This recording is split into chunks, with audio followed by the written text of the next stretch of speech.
Voilà, est-ce que ça va? Donc je voulais remercier le ministre Seydou Sy Sall, qui est véritablement une identité remarquable dans les gouvernements que j'ai eu la chance de partager avec lui. Ministre dont les autres collègues et dont le président de la République vantaient la compétence et l'expertise très souvent pendant les conseils. Il faut que je témoigne pour lui. Il était admiré et respecté par ses collègues ministres. Je crois que beaucoup de Sénégalais ont gardé un excellent souvenir de ces différentes missions au service de notre pays. Alors, il fait très bon d'être avec les AET dans une même salle. J'ai vu bien entendu des promos ici. Et quand Lazare a dit qu'il ne voulait pas dire que la 76 était la meilleure promo, on s'attendait au mai, et puis comme il est très brillant, il a continué. Et donc il a quand même passé son message que la promo 76 était la meilleure promo. Alors ce qui est intéressant au Britannique, c'est que chaque promo est la meilleure promo. Donc tout le monde est réconcilié, il n'y a aucun problème. Chacun va rentrer chez soi convaincu d'avoir appartenu à la meilleure promo. Alors, pour le sujet qu'on discute, j'ai écouté bien entendu mes autres collègues panélistes avec beaucoup d'intérêt. J'ai appris aussi beaucoup de choses bien entendu. Mais mon frère Seydou Sy Sall, je sais qu'il me réveillait la salle, il voulait aussi m'envoyer des pics, mais des pics très amicales qui n'ont pas fait très mal d'ailleurs. Ça aussi c'est un talent au Sénégal. Il y a des gens qui savent envoyer des pics, mais avec des aiguilles tellement fines que vous ne sentez rien. C'est après que, comme une piqûre de moustique, que vous sentez que vous avez piqué quand même. Alors, Seydou, merci. Et je l'ai dit tout le contraire de ce qu'il a dit dans sa conclusion par rapport à l'État fédéral, par rapport au cercle concentré et par rapport à sa vision de l'intégration par étapes, pas à pas, etc. D'ailleurs, c'est peut-être en pensant à Seydou, je ne savais pas qu'il allait le dire, mais c'est peut-être en pensant à lui que j'avais intitulé le titre de ma communication « L'intégration africaine ou l'histoire d'une tortue avec des freins ». L'intégration africaine ou l'histoire d'une tortue avec des freins. C'est-à-dire que la tortue est suffisamment lente que quand vous lui ajoutez des freins automatiques qui fonctionnent à chaque 500 mètres, vous avez la garantie qu'on n'ira pas très loin. Et c'est le sentiment que j'ai eu en ayant eu la chance de participer au bilan de l'OUA et à l'émergence de l'Union africaine. Et d'avoir fait des nuits blanches avec tous les collègues du continent, les gens de la SADC, les gens de l'Afrique du Nord, de l'Afrique de l'Est, l'Afrique du Centre et bien entendu nos collègues de l'espace, la CEDEAO. Et donc d'entendre tous les débats idéologiques et d'y participer avec l'autorisation du président du Sénégal, comme on faisait les débats de la FEANF, c'est-à-dire des débats très durs parfois. Et voilà, les gens parfois perdaient un peu le sang-froid parce que c'était véritablement des débats très sérieux sur le futur de l'Afrique. Et moi, j'étais toujours très choqué d'entendre particulièrement nos camarades de la SADC, de l'Afrique australe. En commençant les débats, j'étais à peu près convaincu que les camarades de la SADC étaient des panafricanistes. Mais plus on discutait, plus j'étais convaincu qu'ils avaient changé de vision du monde et qu'ils avaient effectivement épousé l'approche gradualiste, l'approche étape par étape. Et ce qui est sidérant pour moi, c'est qu'après 40 ans d'indépendance et d'intégration africaine à l'époque, en 2000, le résultat était là. L'Afrique se portait plus mal, entre guillemets, qu'elle ne l'était en 1963, quand on engageait le processus de l'unité et de l'intégration. Alors je ne comprenais pas pourquoi ils avaient choisi de freiner. Par la suite, dans les discussions et les débats, et la qualité des débats, et la vigueur des débats, une sœur ministre namibienne m'a pris de côté un jour et m'a fait une très belle confession, et j'ai enfin compris de quoi il s'agissait. Elle m'a dit, vous avez l'indépendance depuis 1960, vous avez eu 40 ans d'indépendance.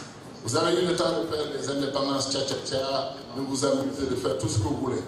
Maintenant, vous voulez passer aux choses sérieuses, vous voulez accélérer.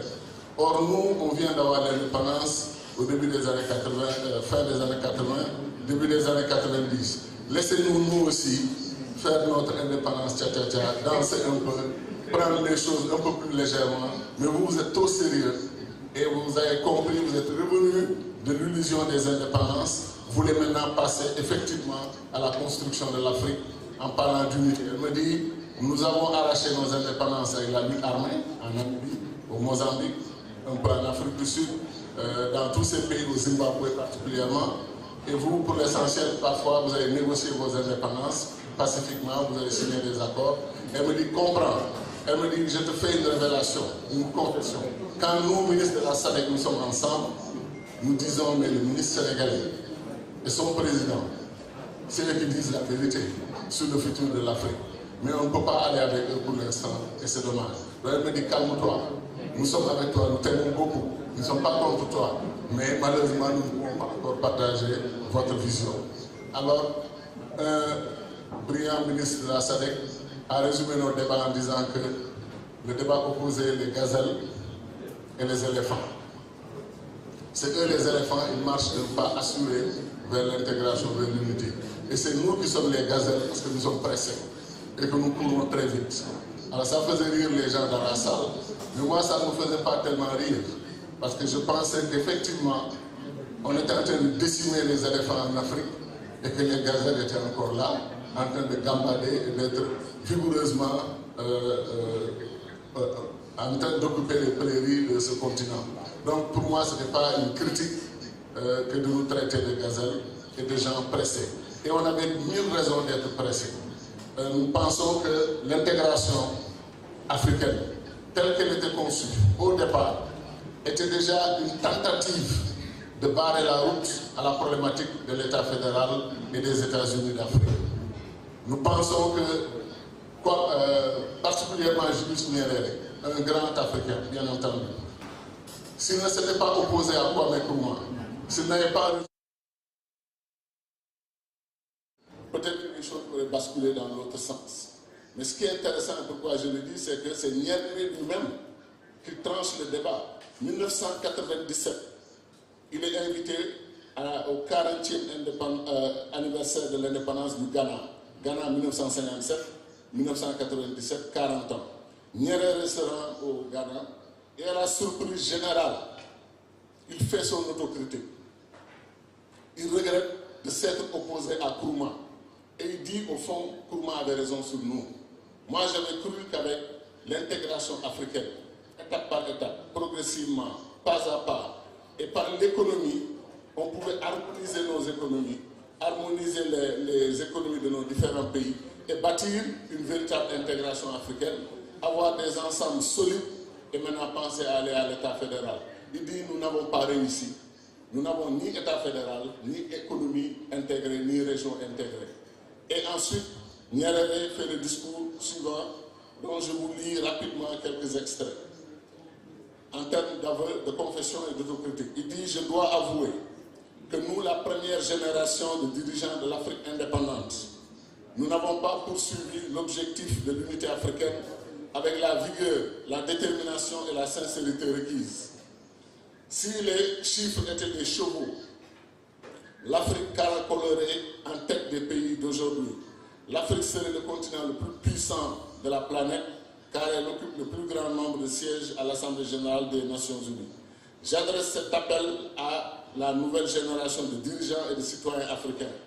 Œuvrez sans relâche à l'unité, avec la ferme conviction que sans unité, il n'y aura pas d'avenir pour l'Afrique. Et il conclut son adresse ainsi. Je rejette la glorification de l'État-nation léguée par le colonialisme, ainsi que des nations artificielles que nous tentons de forger à partir de cet héritage. Au fond, nous sommes tous Africains, mais des Africains qui essayent de toutes leurs forces d'être des Ghanéens ou des Tanzaniens. Heureusement pour l'Afrique, nous n'avons pas totalement réussi. Le monde extérieur a du mal à distinguer un Ghanéen d'un Tanzanien. Ce que le monde extérieur voit en nous, c'est que nous sommes Africains. Oubliez la stupide division des peuples africains entre anglophones, francophones et lusophones. Cette tentative de diviser nos peuples en fonction de la langue de leurs anciens colonisateurs doit être rejetée avec fermeté, avec tout le mépris qu'elle mérite. Pendant ce temps, les propriétaires naturels de ces langues magnifiques sont occupés à construire une Europe unifiée. Ma génération a conduit l'Afrique à la liberté politique. Les leaders actuels et les peuples d'Afrique doivent reprendre la torche vacillante de la liberté africaine, la ranimer avec leur enthousiasme et leur détermination et faire avancer l'intégration africaine. Fin de citation. Alors, qu'est-ce que ça veut dire pour moi? Nos dirigeants ont refusé l'unité politique, l'union politique du continent, pour prôner par Kwame Nkrumah, par Cheikh Anta Diop, par Modibo Keïta, par Sékou Touré, et même par le roi Mohamed V et tous les leaders du groupe de Casablanca qui s'étaient réunis en 1961 à Casablanca pour réclamer en fait la consolidation d'un processus politique unitaire en Afrique. Mais imaginez que le but principal du groupe de Casablanca, c'était de tout faire pour sauver la vie à Patrice Lumumba. Ils se sont réunis vers le 11 janvier et Lumumba a été assassiné le 20 janvier. Et dès que Lumumba a été assassiné, l'histoire du continent a déraillé, a pris un autre cours.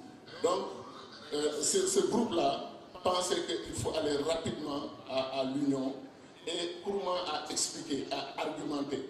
Nous venons d'avoir l'indépendance. Nous n'avons pas consolidé des États, ce que Cheikh Anta appelle des États nains et des États non viables. Il dit qu'on peut aujourd'hui, on n'a pas encore cristallisé les nationalismes. Certains pays n'ont même pas d'ambassadeur, n'ont pas encore nommé d'ambassadeur parce qu'ils n'en ont pas les moyens. Il dit que c'est le moment, bien entendu, en reconnaissant à chaque État sa souveraineté. Et ça, c'est un point extrêmement important. Tous les anti-panafricanistes passent leur temps à expliquer aux autres États africains que ces gens veulent vous voler votre souveraineté.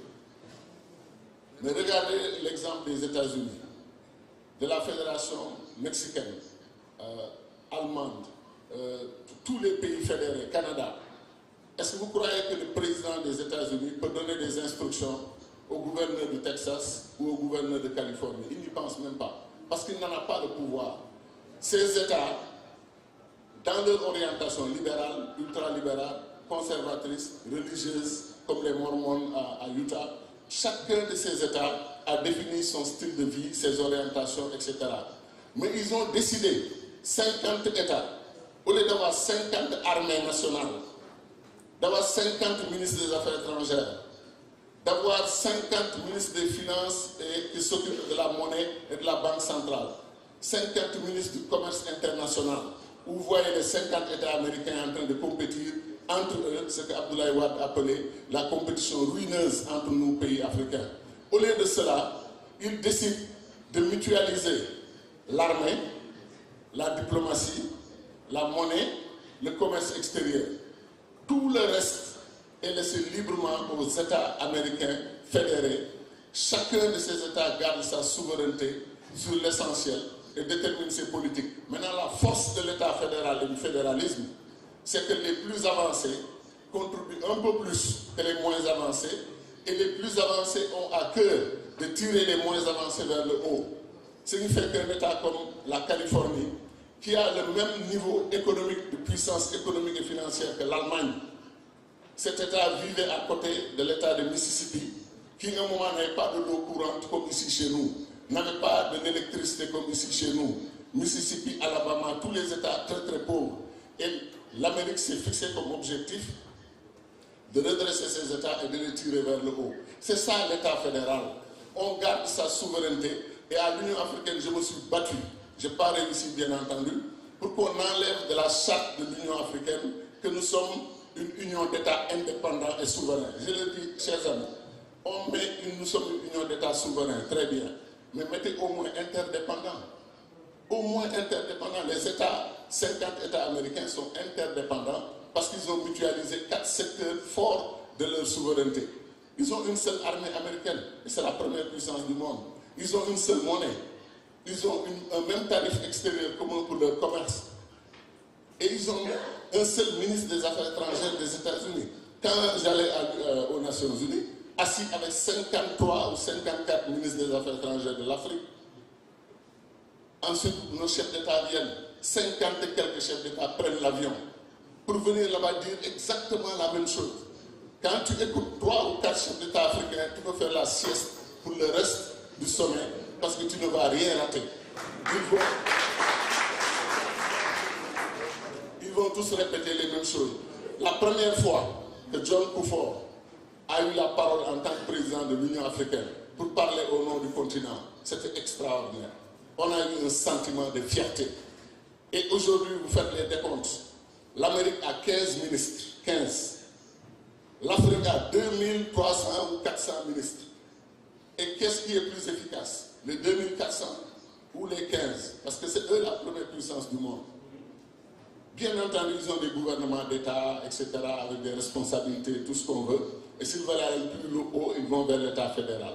Mais nous, combien de ministres, combien de députés, combien de salaires à payer, combien de bureaucratie à entretenir, combien de gouvernements à gérer, pour des résultats aussi faibles? Chers amis, quand j'ai appris que sur 1,3 milliard d'habitants en Afrique, il y a 600 millions d'Africains qui n'ont pas l'électricité, presque la moitié du continent, ça lacère votre cœur quand vous savez que nous avons presque le plus de ressources hydriques dans le monde. Nous avons tout ce qu'il faut. Kwame Nkrumah en 1958 dit qu'avec la construction du barrage d'Inga sur le fleuve Congo, l'Afrique était entièrement électrifiée et l'Afrique exporterait de l'électricité, vendrait de l'électricité, de l'énergie au reste du monde. Et vous vous rendez compte qu'aujourd'hui, après 63 ans d'indépendance, 60 ans d'intégration africaine, 600 millions d'Africains n'ont pas l'électricité. On vous dit que la Centrafrique, avec Lubangui Chari, un pays qui a du diamant, qui a du pétrole, qui a une vaste surface, qui a des étendues, des terres arables, qui peut faire nourrir l'Afrique quasiment. La Centrafrique ne fournit de l'électricité qu'à 8% de sa population. 8%. Voilà pourquoi Cheikh Anta Diop avait raison de parler d'État nain et d'État non viable. Et il sera difficile pour moi que quelqu'un d'autre puisse me convaincre que les 54 États que nous avons mis sur place pourront effectivement atteindre leurs objectifs. Aucun de ces pays n'est émergent, je suis désolé. En Afrique du Sud, les Blancs sont émergents, les Noirs ne sont pas encore tout à fait émergents. Le Maroc tape à la porte de l'émergence. C'est un pays qui fait beaucoup de progrès, il faut le reconnaître. Mais comment se fait-il que nous ayons choisi un modèle de développement? Et après 60 ans d'indépendance, des pays comme la Corée du Sud, le Nigeria avait un GDP, un PIB supérieur à celui de la Corée du Sud. Le Ghana était proche de la Corée du Sud. Ce pays a multiplié 1600 fois son PIB de 1960. Nos pays multiplient 15 fois, 20 fois. Après, on se dit, mais pourquoi? Après, certains me disent, oui, mais attendez, la Corée du Sud n'est pas dans une fédération. Comment ils ont réussi? Plusieurs raisons. Leadership. Deuxième raison, l'histoire. C'est un pays qui a un État depuis 3000 ans. Et c'est un pays qui forme ses cadres, qui forme dans leur langue, le coréen. Nous, en Afrique, on forme nos élites dans quelle langue? Aucune langue africaine quasiment. Sauf ceux qui forment en Swahili et tout, ce qui est une bonne chose, ou en arabe pour les pays arabophones. Et ensuite, 3000 ans d'histoire et d'État, c'est différent de nos pays qui avaient 3 ans d'existence, 5 ans, des États qui ont été fabriqués au crayon, au compas et à l'équerre, découpés. Vous prenez l'Empire du Gabon, on trouve les moyens de créer la Guinée-Bissau, lusophone, la Gambie, anglophone, le Sénégal, francophone, et si vous considérez qu'une partie de la Mauritanie, le côté sud, faisait partie un peu de l'ensemble du Fouta, Togo, etc., vous vous rendez compte qu'il y a aussi de ce côté un pays arabophone. Dans un petit espace, ce qui fait que la théorie des cercles concentriques de Senghor, je l'ai dit à l'Union africaine, je l'ai dit au Sénégal sans aucune gêne.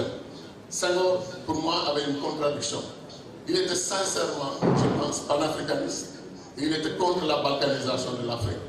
Mais Senghor s'est opposé à Nkrumah, pour l'essentiel pour des raisons idéologiques. Il s'est opposé aussi, bien entendu, à Cheikh Anta Diop, le compagnon de Nkrumah au Sénégal. La conséquence, c'est quoi? C'est d'avoir une belle théorie, comme je dis, les cercles concentriques, qui a la beauté du vert et qui en a aussi la fragilité. La plus grande difficulté pour unir les pays, c'est d'unir les pays voisins. Prenez la Gambie et le Sénégal. J'ai toujours dit que la Gambie et le Sénégal ne s'uniront dans une entité sénégambienne que le jour où on aura une confédération, une fédération ouest-africaine. Si les 15 pays de la CEDEAO deviennent un État fédéral régional, la Gambie et le Sénégal seront à l'aise pour adhérer. Mais demandez à la Gambie et au Sénégal d'aller dans une fédération. Demandez, on a essayé avec le Mali, on a vu le résultat. Extrêmement difficile dans la diplomatie, dans ceux qui font la géopolitique, la géostratégie. Il est plus difficile, plus facile pour moi, pour disons beaucoup de Sénégalais aujourd'hui, de s'unir avec le Congo, de s'unir avec la Tanzanie, avec le Kenya. Ils ne sentent aucun danger, il n'y a pas de pression locale, etc. C'est beaucoup plus simple pour eux que de venir dire aux Sénégalais, la Gambie, la Mauritanie, le Mali, les deux Guinées sont vos frères, vos voisins, unissez-vous tout de suite. La théorie des cercles concentriques ne marche pas, n'a pas marché et à mon avis ne marchera jamais. Il faut un idéal plus fort que cela. Maintenant, je vais aller très vite sur une question. L'échec de la CEDEAO. L'échec de la CEDEAO. Maintenant, je parle en des termes comme ça, crus, pour être beaucoup plus compris ou mieux compris. 1975, nos chefs d'État appellent la création de la CEDEAO. Première réaction de Cheikh Anta Diop. Il dit, vous voyez, ils nous ont imposé l'unité de l'Afrique via l'intégration soi-disant économique. Il dit, ils ne savent pas que l'économie, c'est le domaine de la compétition. L'idéal de l'union politique, c'est un idéal. Il dit, si nous décidions, non pas d'appeler, de créer la communauté économique des États de l'Afrique de l'Ouest, de créer simplement la communauté des États de l'Afrique de l'Ouest sous forme d'une union fédérative. Il dit, la conséquence, c'est quoi? Si nous avons un budget de notre union, nous allons dire quel est le pays le moins avancé. À l'époque, il donnait l'exemple du Niger.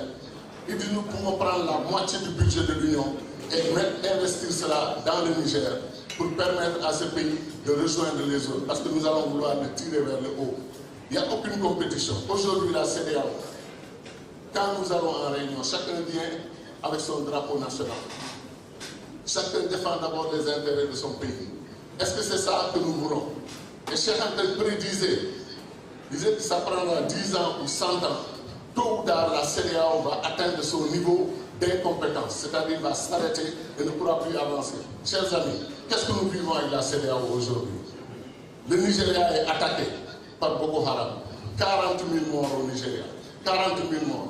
C'est presque un génocide. Où est la réaction de la CEDEAO? Où est la réaction des autres pays africains? Le Burkina Faso, attaqué depuis 3 ans. 10 000 morts au Burkina. Où est la réaction de l'Afrique de l'Ouest? Où est la réaction de la CEDEAO? Et quand on a suffisamment critiqué nos dirigeants, ils ont commencé à dire oui, on met en place une armée régionale africaine. On a dit bravo, une armée régionale de la CEDEAO. Mais dès qu'on a fini de dire bravo, ils disent attention, c'est pour lutter contre les terroristes et contre les coups d'État. Vous vous rendez compte? Comment on peut mettre une armée régionale ouest-africaine pour lutter contre les coups d'État? Comme, et je vous jure que je disais à des amis, mais je ne leur souhaite pas cela, mais s'il y a un coup d'État, est-ce qu'ils vont envoyer leur armée pour envahir ce pays-là? Ils vont se rendre compte que ce n'est pas faisable. Et le cas du Niger est là. La CEDEAO a prétendu qu'elle allait faire une opération militaire. Un comportement tout à fait inacceptable. Et vous voyez, nous, aller faire la guerre contre le Niger, c'est totalement impensable. Voilà les absurdités du système que nous avons choisi. Nous refusons de faire de la politique. Nous ne voulons pas une union politique. Nous voulons soi-disant une union économique. Nous avons un passeport commun, nous avons une carte d'identité commune, tout ce qu'on veut. Allez demander aux acteurs du travail, des activités économiques, allez voir les gens des activités économiques, demandez-leur si la CEDEAO est intégrée. Demandez-leur le passage des frontières, l'argent de la corruption qu'on leur impose à payer, les voitures qui sont bloquées pendant une semaine dans les points de passage. Nous n'avons pas réussi la libre circulation des biens et des personnes, ce n'est pas vrai. Nous n'avons pas du tout réussi. Et nous n'avons pas réussi les cercles concentriques, nous n'avons pas réussi la création d'une union fédérative. Alors nous, ce que nous proposons, Contrairement à ces chiffres faramineux qu'on nous donne, et ça c'est pour endormir les Africains. La situation du continent pose problème. Nous ne pouvons pas avoir 1,3 milliard d'habitants, dont 70% de jeunes, ça veut dire 1 milliard de jeunes. Comme disait le regretté professeur Moussa Seck, mon ami qui est décédé, le plus grand agronome africain à mon avis, il disait que 1 milliard de jeunes, c'est 2 milliards de bras. Mais 2 milliards de bras, vous pouvez soulever toutes les montagnes du monde et les déplacer. Et qu'est-ce que nos États font? Nos États font des jeunes un problème à gérer et non pas un atout de nos pays. Et je dis souvent, quand nos gouvernements, nos chefs d'État, nos leaders appellent les jeunes dans une salle pour leur dire on comprend vos revendications, mais comprenez que l'Afrique est pauvre, nous sommes pauvres. Avant, ça passait, maintenant les jeunes ne les croient pas une seule seconde.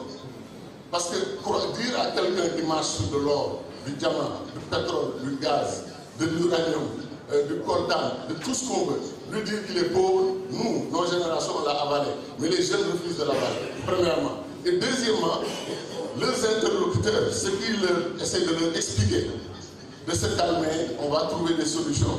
Ceux-là sont des milliardaires, malgré la pauvreté prétendue de nos pays. Donc les jeunes sont révoltés contre cela.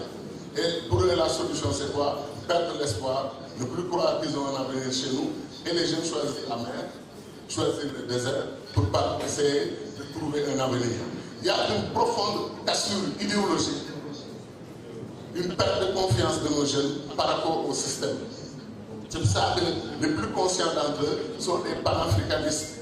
Ils demandent qu'on retourne à certaines règles et ils veulent qu'on comprenne que nous devons construire une Afrique unie. Une Afrique unie. Pour moi, il n'y a pas d'autre solution. Cheikh Anta Diop était très précis sur la question. Pour moi, il a été victime après on sait de ce qui s'est passé. Coup d'État renversé, et on a essayé de le diaboliser. Et on a décapité notre leadership. Lumumba assassiné, Cabral assassiné, Oumniobé assassiné, Wandé, Ernest Wandé, Félix Mounier, Boganda de Centrafrique, son avion est tombé, etc., etc. On nous a attaqué là où on avait plus besoin de ces grandes compétences africaines. C'est pour cela que je dis l'Afrique a 3 grands problèmes. 1 leadership, 2 leadership, 3 leadership. C'est ça qu'il nous faut régler pour que les Africains comprennent que les fondamentaux du développement, encore une fois, c'est l'agriculture. Il faut nourrir ces populations. C'est une honte pour l'Afrique d'aller acheter du riz en Thaïlande. Ces paysans-là n'ont rien de plus important que nous en termes d'expérience et de culture. Nous avons les meilleures terres du monde, nous avons de l'eau. Pourquoi avons-nous faim en Afrique? L'éducation. 1 milliard de jeunes à éduquer. Un immense potentiel pour l'Afrique. Est-ce que nos dirigeants en ont fait une priorité? Et surtout, quelle est la vision de l'éducation? Vous prenez, on est dans la faculté de médecine de Dakar. L'école de Dakar est une école de qualité mondiale, universelle, avec les meilleures expertises possibles. Est-ce que l'Afrique a conscience que nous pouvons utiliser le leadership de l'école de Dakar, mutualiser, c'est le maître mot d'une démarche fédérale, mutualiser, mettre en priorité l'école de Dakar, aller dans d'autres pays où les compétences en nouvelles technologies sont avancées, on renforce ces pays et on crée des écoles panafricaines.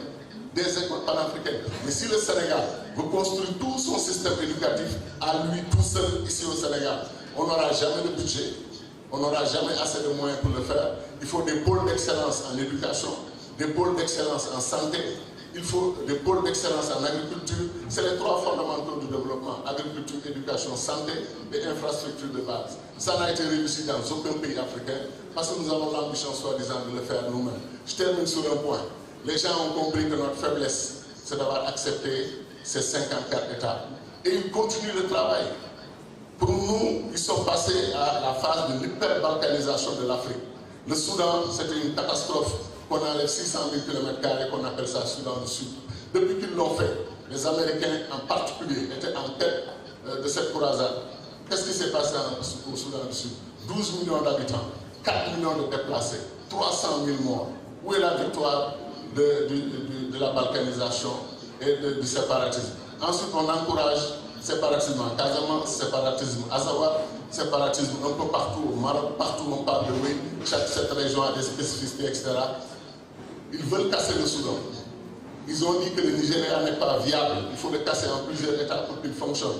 Ils ont dit que la RDC ne marchera jamais, il faut le casser en plusieurs États. Donc, Nkrumah avait parlé devant 32 États, aujourd'hui nous sommes 54, et si cette marche continue, nous allons à 70, 80 États dans ce continent qui fait 30 millions de kilomètres carrés, qui a toutes les ressources du monde, et comme l'a dit un des intervenants, qui devait rejoindre la Chine et l'Inde parmi les World Global Players. L'Afrique doit avoir l'ambition d'être effectivement une puissance mondiale à côté de l'Inde, de la Chine et autres. Donc, chers amis, quand un paradigme est faux, quand un paradigme a produit autant de malheurs, il est temps de s'en détourner. Il est temps de revenir véritablement à la doctrine des pères fondateurs comme Nkrumah et Cheikh Anta Diop. Ce n'est pas trop tard. Et si on ne le fait pas, la jeunesse africaine va nous forcer à le faire. Et je suis convaincu que des leaders accélérateurs de l'histoire vont émerger dans notre continent et l'Afrique sera ce qu'elle devrait être, une puissance mondiale. Merci beaucoup.